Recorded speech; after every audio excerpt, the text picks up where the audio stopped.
Lesson 512, Scientific Notation.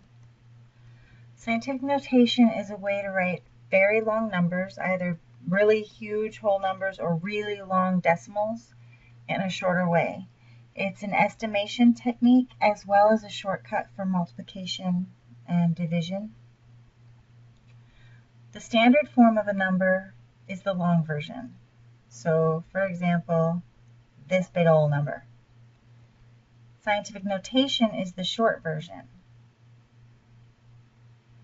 Scientific notation is nice because it does allow us to write larger numbers in a shorter way, and it allows us to perform operations on these large numbers in a shorter way. So what we need to do first is we need to learn how to go back and forth between scientific notation and standard form. So first we're going to take each of these numbers and write them in scientific notation. Now, if we have a large whole number, our scientific notation is going to have a positive exponent. If we have a large decimal, we're going to have a negative exponent. And this is the only time that negative exponents are legal in math. So first what we need to do is we look at our number and we locate the decimal. If there is no decimal, the decimal is at the end of the number. Then we need to count. So we count the number of spaces that it would take to move the decimal to between the first and second non-zero digits. Now that's not the first and second we run into, it's the first and second in order going from left to right. So I'm going to count 1, 2, 3, 4, 5, 6, 7, 8, 9. I need to move my decimal here. This was 9 spaces. So then I write 3.4, because I've moved my decimal, times 10 to the 9th. It will always be times 10 to some exponent, and the exponent is the number of spaces that we moved the decimal.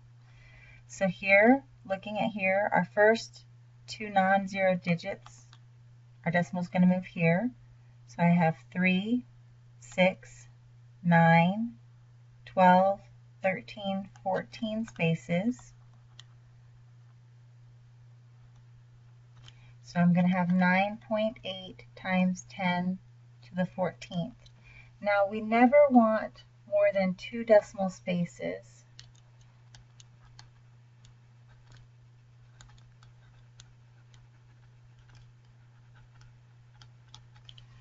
Because this whole point is to make it shorter, and if we wrote 9.802, it's still long. So we always want to keep 2 decimal spaces.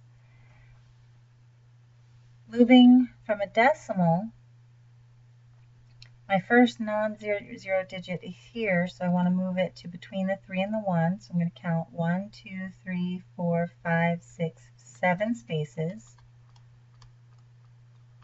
And I'm going to have 3.12 times 10 to the negative 7. Again, my first not zero digit is 8, so I want to be between the 8 and the 3, and I'm going to count the number of spaces. Oops. 1, 2, 3, 4, 5, 6, 7, 8, 9, 10, 11.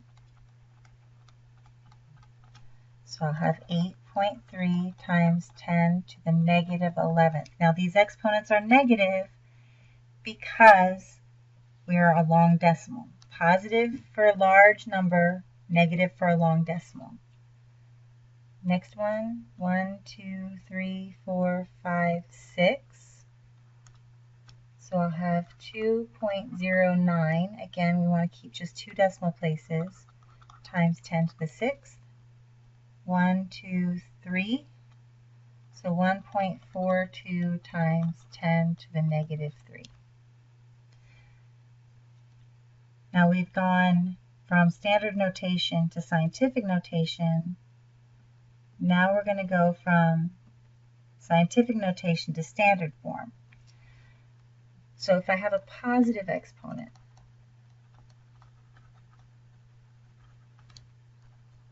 I write down the first number and then I start counting to the number of digits. Okay, so that might not make sense yet, but here's what I have. I have 2.1 times 10 to the 5th, so I have a positive exponent. I say 2, and then I start counting. 1, 2, 3, 4, 5. So I add zeros until I hit the number. Okay, another positive exponent. Here I have a positive 8, so I have a 7, and then I start counting. 1, 2, 3, 4, 5, 6, 7, 8. Here I have a positive 5, so I'll start counting. I write down the first number and then I count. 1, 2, 3, 4, 5. Okay, if I have a negative exponent, I start on the right and work backwards.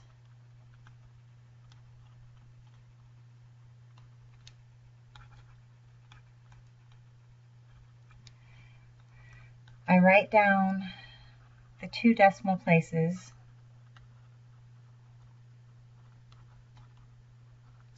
Then I start counting and adding zeros.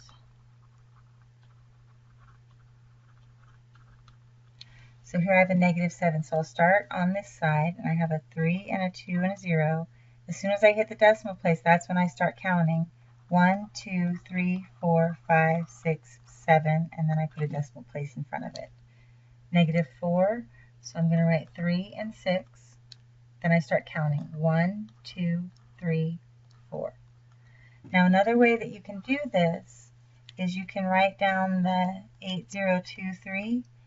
You know your decimals here. So you can go 1, 2, 3, 4, 5, 6, 7, and fill it in with zeros. That's another method. Finally, here's my last one. 6 and 8. 1, 2, 3, 4. So that's converting between standard and scientific to standard. Next, we're going to need to do operations using scientific notation. This is an estimation technique. So first we multiply the decimal portion of the numbers. Then we add the exponents on the tens. And then we need actually a step 3 is to adjust decimal places necessary. We also have to adjust the exponent if that happens. So we're going to multiply the following. First I do 6.1 times 2. That gives me 12.2. And then I add the exponents, 5 plus 5, that gives me 10. This is the exponent part, and this is the decimal part. So what I'm going to have is 12.2 times 10 to the 10th. But I need my decimal after the first number, so I move 1 space to the left. If I move 1 space to the left, I add 1. So that's going to be 1.2 times 10 to the 11th. Sorry, 1.22. That is my final simplified answer. So I'll take 4.4 and I multiply it by 1.6.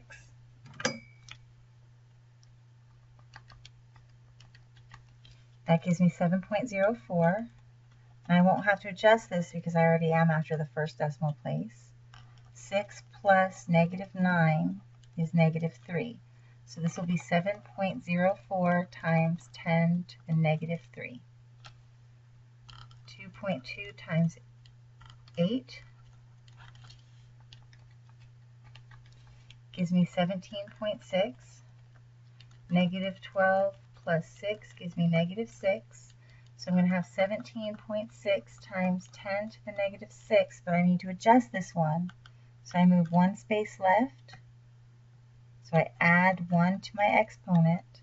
So I have 1.76 times 10 to the negative 5. Negative 6 plus 1 is negative 5. 3.4 times 5.4 gives me 18.36. Negative 5 plus negative 4 gives me negative 9. So I have 18.36 times 10 to the negative 9th. I have to move my decimal place one spot, so I add 1. 1.84. We round, we only want 2 decimal places, times 10 to the negative 8. Now, if you were to move 2 spaces to fix it, you'd add 2. If you had to move 3 spaces, you'd add 3, etc. So that's how we multiply numbers in scientific notation. And just as an aside, the reason this is a shortcut is because if I were going to multiply, let's say my first example,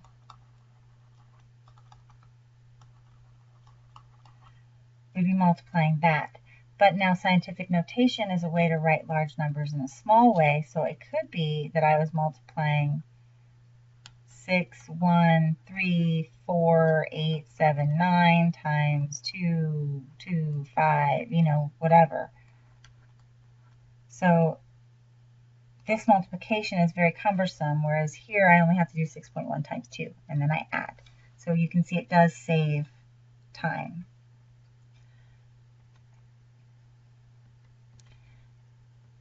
Okay, here are some more examples.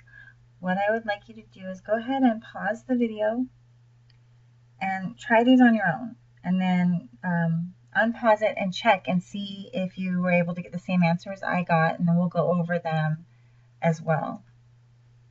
So go ahead and pause.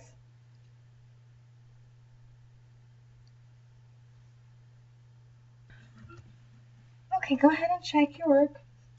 The final answers are in the red boxes. You can see I did the multiplication on the decimal parts. I added the exponents, and then on 3 of the problems I had to move 1 space over and add 1 in order to finalize my scientific notation.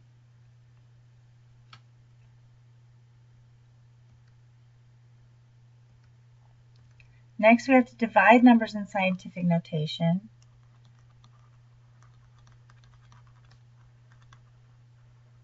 And it follows very similar steps. But instead of multiplying, we're dividing the decimal portion, and then we're subtracting the exponents. Top exponent minus bottom exponent, or numerator minus denominator. So here are some example problems. So we'll do 9.2 divided by 2. So 9.2 divided by 2 is 4.6.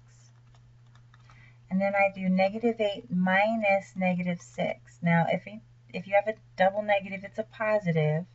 So this is the same thing as negative 8 plus 6, which is negative 2.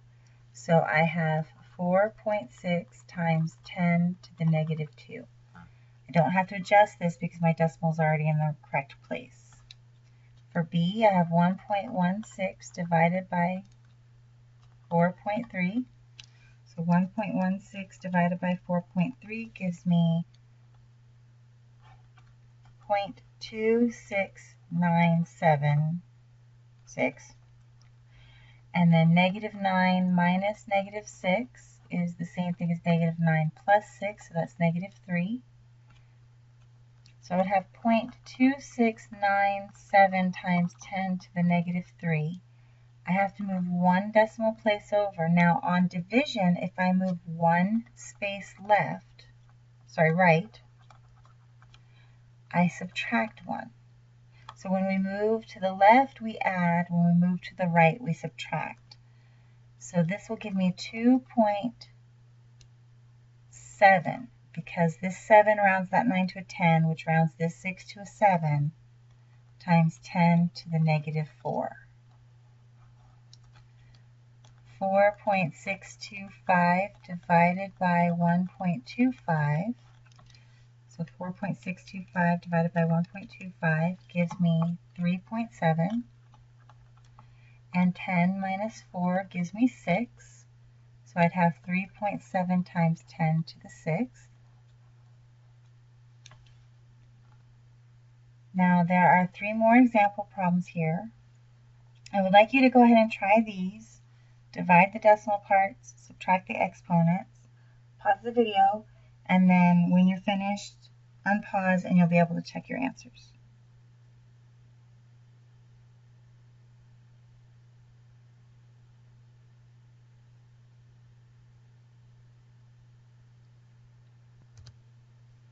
Okay, so check the answers in red are the final answers. I didn't have to adjust anything, so 4.8 divided by 3 gave me the 1.6. 4 minus negative 5 gave me plus 5, so 4 plus 5 is 9. Here I did have to make an adjustment. I moved one space to the right, so I subtracted 1 from the exponent, and I got 3.3 times 10 to the third. And then here I did not make an adjustment. Negative 3 minus 5 was negative 8.